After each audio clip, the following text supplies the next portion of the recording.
राधे राधे। जय श्री कृष्णा। ओम बृहस्पते नमः। बृहस्पतिवार का व्रत कथा। बृहस्पतिवार का दिन भगवान विष्णु को समर्पित है। कहते हैं कि जो व्यक्ति हर गुरुवार भगवान विष्णु की पूजा करते हैं और गुरुवार की कथा सुनता है, गुरु बृहस्पति की और भगवान विष्णु की कृपा से उनकी सभी परेशानी दूर हो जाती है। लेकिन गुरुवार की व्रत कथा और पूजा के कुछ नियम हैं जिनका बड़ी ही सावधानी से पालन करना चाहिए। तो आइए जानते हैं गुरुवार के व्रत कथा और व्रत से जुड़े कुछ नियम।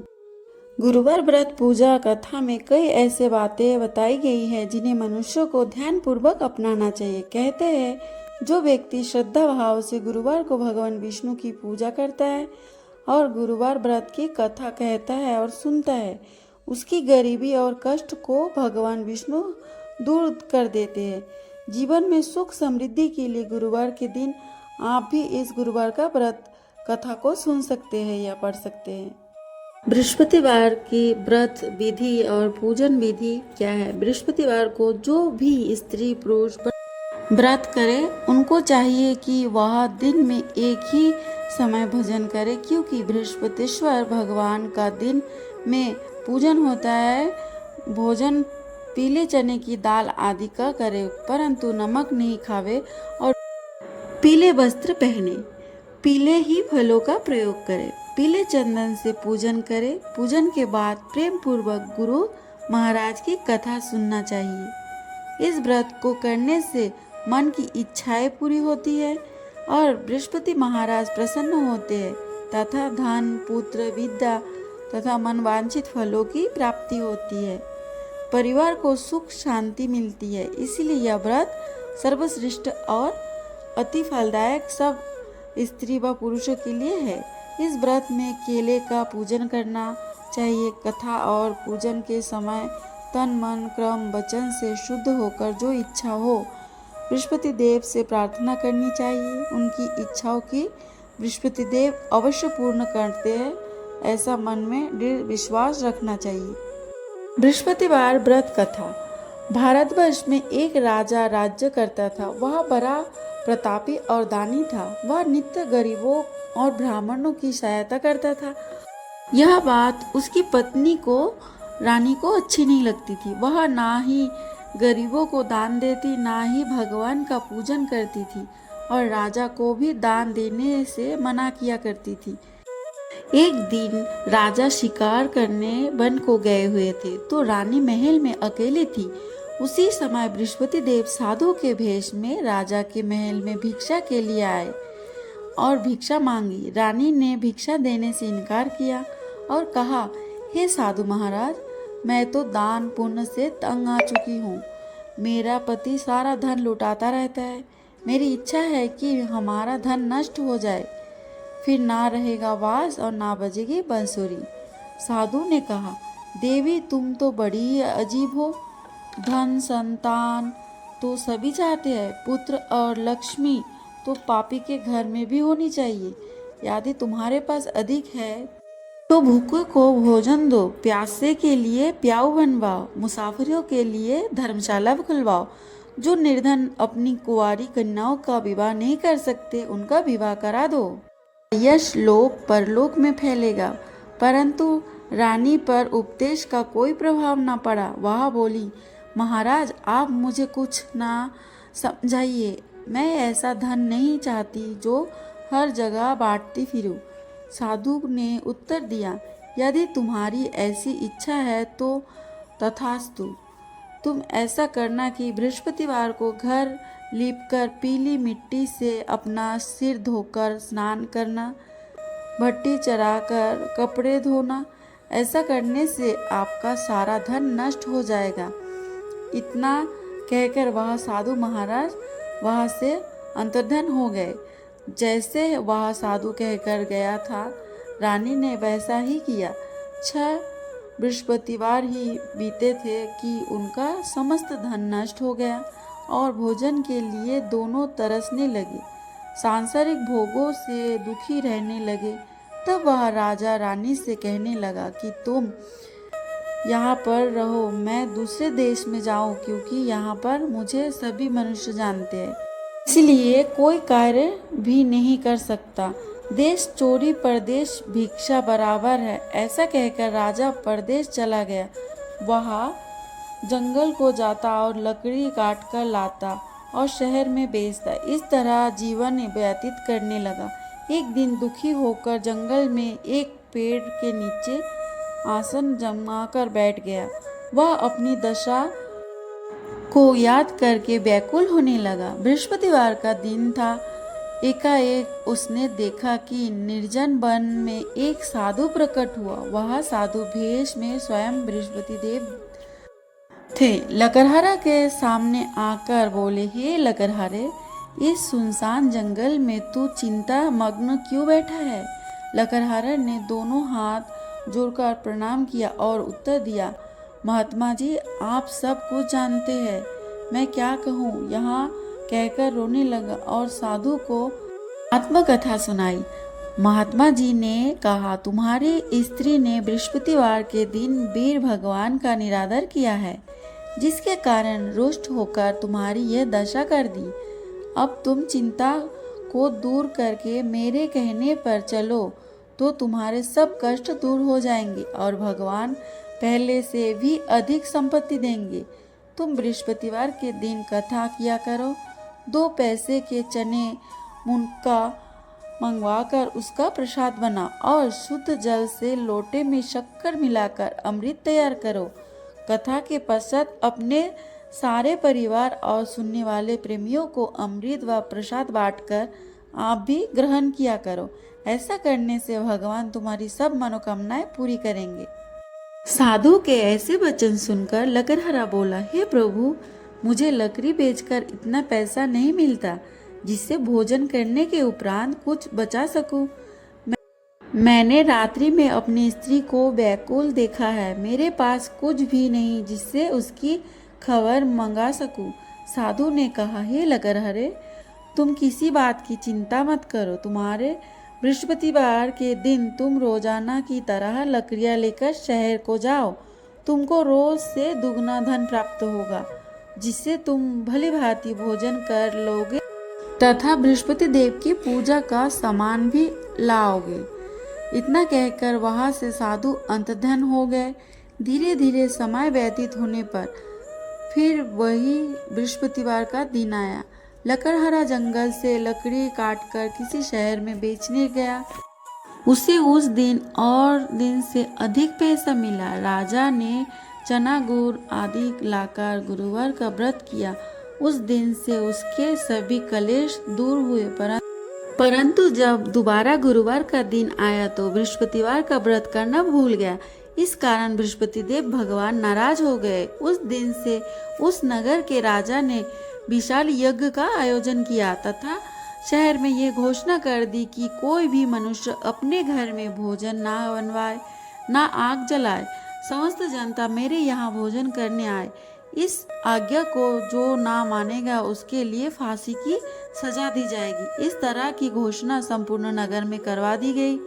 राजा की आज्ञा अनुसार शहर के सभी लोग भोजन करने गए, लेकिन लकड़हारा कुछ देर से पहुंचा। इसीलिए राजा उसको अपने साथ घर ले जाकर भोजन करा रहे थे तो रानी की दृष्टि उस खूंटी पर पड़ी जिस पर उसका हार लटका हुआ था, वहां पर दिखाई ना दिया। रानी ने निश्चय किया कि मेरा हार इस मनुष्य ने चुरा लिया है। उसी समय सैनिकों को बुलाकर उसको जेल खाने में डलवा दिया। जब लकड़हारा जेल खाने में पड़ गया तो बहुत दुखी होकर विचार करने लगा कि जंगल में मिला था। उसी समय तत्काल बृहस्पति देव साधु के रूप में प्रकट हुए और उसकी दशा को देखकर कहने लगे, अरे मूर्ख, तूने बृहस्पति देव की कथा नहीं की, इस कारण तुझे दुख प्राप्त हुआ। तब चिंता मत कर, बृहस्पतिवार के दिन जेल खाने के दरवाजे पर 4 पैसे पड़े मिलेंगे। लकड़हारा ने कथा कही। बृहस्पति देव ने उस नगर के राजा को स्वप्न में कह दिया, हे राजा, तुमने जिस आदमी को जेल खाने में बंद कर दिया वह निर्दोष है। वह राजा उसे छोड़ देना। रानी का हार उसी खूंटी पर लटका है। अगर तू ऐसा नहीं करेगा तो मैं तेरे राज्य को नष्ट कर दूंगा। इस तरह रात्रि के स्वप्न को देखकर राजा प्रातःकाल उठा और खूंटी पर हार देखकर लकड़हारे को बुलाकर क्षमा मांगी तथा लकड़हारे को योग्य सुंदर वस्त्र आभूषण देकर विदा किया तथा बृहस्पति देव की आज्ञा अनुसार लकड़हारा अपने नगर को चल दिया। राजा तब अपने नगर के निकट पहुंचा तो उसे बड़ा आश्चर्य हुआ। नगर में पहले से अधिक बाग, तालाब और कुएं तथा बहुत सी धर्मशालाएं, मंदिर आदि बन गई है। राजा ने पूछा, यह किसका बाग है और धर्मशाला है? तब नगर के सब लोग कहने लगे, ये सब रानी और बांदी के है। तो राजा को आश्चर्य हुआ और गुस्सा भी आया। जब रानी ने यह खबर सुनी कि राजा आ रहे हैं तो उसने बांदी से कहा कि हे दासी, देख राजा हमको कितनी बुरी हालत में छोड़ गए थे। हमारी ऐसी हालत देखकर वह लौट ना जाए, इसलिए तू दरवाजे पर खड़ी हो जा। आज्ञा अनुसार दासी दरवाजे पर खड़ी हो गई। राजा आए तो उन्हें अपने साथ लिवा लाए। तब राजा ने क्रोध करके अपनी रानी से पूछा कि यह धन तुम्हें कैसे प्राप्त हुआ? तब उन्होंने कहा, हमें यह सब धन बृहस्पति देव के इस व्रत के प्रभाव से प्राप्त हुआ है। राजा ने निश्चय किया कि 7 रोज बाद तो सभी बृहस्पति देव का पूजन करते हैं, परंतु मैं रोजाना दिन में 3 बार कहानी कहा करूँगा तथा रोज व्रत किया करूँगा। अब हर समय राजा के दुपट्टे में चने की दाल बंधी रहती तथा दिन में 3 बार कहानी कहता। एक रोज राजा ने विचार किया कि चलो अपनी बहन के यहाँ हो आए। इस तरह निश्चय कर राजा घोड़े पर सवार हो अपनी बहन के यहाँ चलने लगा। मार्ग में उसने देखा कि कुछ आदमी एक मुर्दे को ले जा रहे हैं। उन्हें रोककर राजा कहने लगा,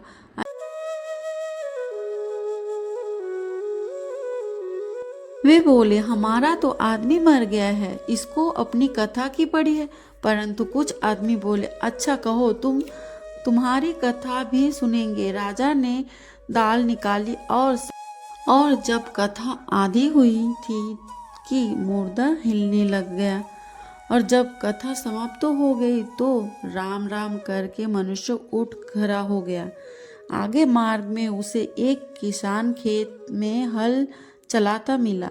राजा ने उसे देखा और उससे बोला, अरे भैया, तुम मेरी बृहस्पतिवार की कथा सुन लो। किसान बोला, जब तक मैं तेरी कथा सुनूंगा तब तक 4 हरिया जोत लूंगा। जा अपनी कथा किसी और को सुनाना।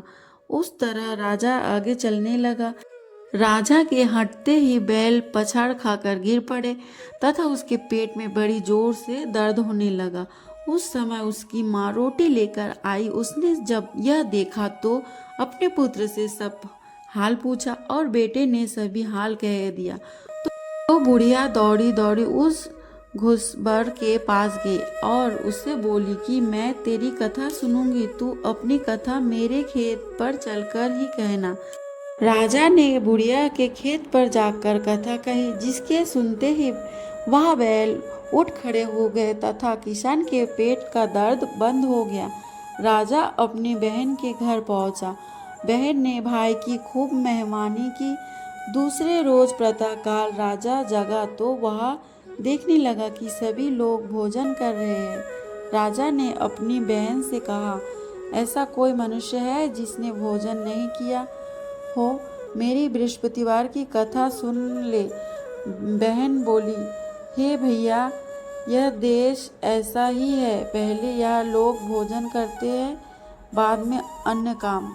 अगर कोई पड़ोस में हो तो देखाओ। वह ऐसा कहकर देखने चली गई, परंतु उसे कोई भी ऐसा व्यक्ति नहीं मिला जिसने भोजन ना किया हो। अतः वह एक कुम्हार के घर गई जिसका लड़का बीमार था। उसे मालूम हुआ कि उनके यहाँ 3 रोज से किसी ने भोजन नहीं किया है। रानी ने अपने भाई की कथा सुनने के लिए कुम्हार से कहा।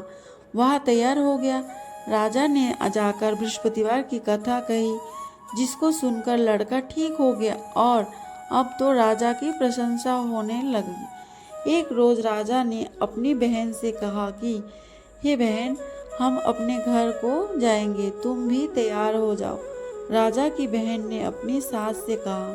सास ने कहा, हाँ चली जा, परंतु अपने लड़कों को मत ले जाना, क्योंकि तेरे भाई के कोई औलाद नहीं है। बहन ने अपने भैया से कहा, हे भैया, मैं तो चलूँगी, परंतु कोई बालक नहीं जाएगा। राजा बोला, जब कोई बालक नहीं चलेगा तब तुम क्या करोगी? बड़े दुखी मन से राजा अपने नगर को लौट आया। राजा ने अपनी रानी से कहा कि हम निर्वंशी राजा है, हमारा मुंह देखने का धर्म नहीं है और कुछ भोजन आदि नहीं किया। रानी बोली, हे प्रभु, बृहस्पति देव ने राजा से स्वप्न में कहा, हे राजा, उठ, सभी सोच त्याग दे, तेरी रानी गर्भ से है। राजा को ये बात सुनकर बड़ी खुशी हुई। 9वें महीने में उसके गर्भ में एक सुंदर पुत्र पैदा हुआ। तब राजा बोला, हे रानी, स्त्री बिना भोजन के रह सकती है, बिना कहे नहीं रह सकती। जब मेरी बहन आवे तुम उसे कुछ कहना मत। रानी ने सुनकर हाँ कर दिया। जब राजा की बहन ने यह शुभ समाचार सुना तो वह बहुत खुश हुई तथा बधाई लेकर अपने भाई के यहाँ आई। तभी रानियों ने कहा, घोड़ा चढ़कर तो नहीं आई, गधा चढ़ी आई। राजा की बहन बोली, भाभी, मैं उस प्रकार ना कहती तो तुम्हें औलाद कैसे मिलती? बृहस्पति देव ऐसे ही है, जैसे जिसके मन में कामनाएं हैं सभी को पूर्ण करते हैं। जो सद्भावना पूर्वक बृहस्पतिवार का व्रत करता है एवं कथा पढ़ता है अथवा सुनता है और दूसरे को सुनाता है, बृहस्पति देव उसकी मनोकामनाएं पूर्ण करते हैं। भगवान बृहस्पति देव उसकी सदैव रक्षा करते हैं। संसार में जो मनुष्य सद्भावना से सद्भावना जी का पूजन व्रत सच्चे हृदय से करते हैं तो भगवान जी उनकी सभी मनोकामनाएं पूर्ण करते हैं। जैसे सच्ची भावना से रानी और राजा ने इनकी कथा का गुणगान किया तो इनकी सभी इच्छाएं बृहस्पति देव जी ने पूर्ण की थी। इसीलिए पूर्ण कथा सुनने के बाद प्रसाद लेकर जाना चाहिए। हृदय से उसका मनन करते हुए जयकारा बोलना चाहिए। बोलो बृहस्पति देव की जय, भगवान विष्णु की जय।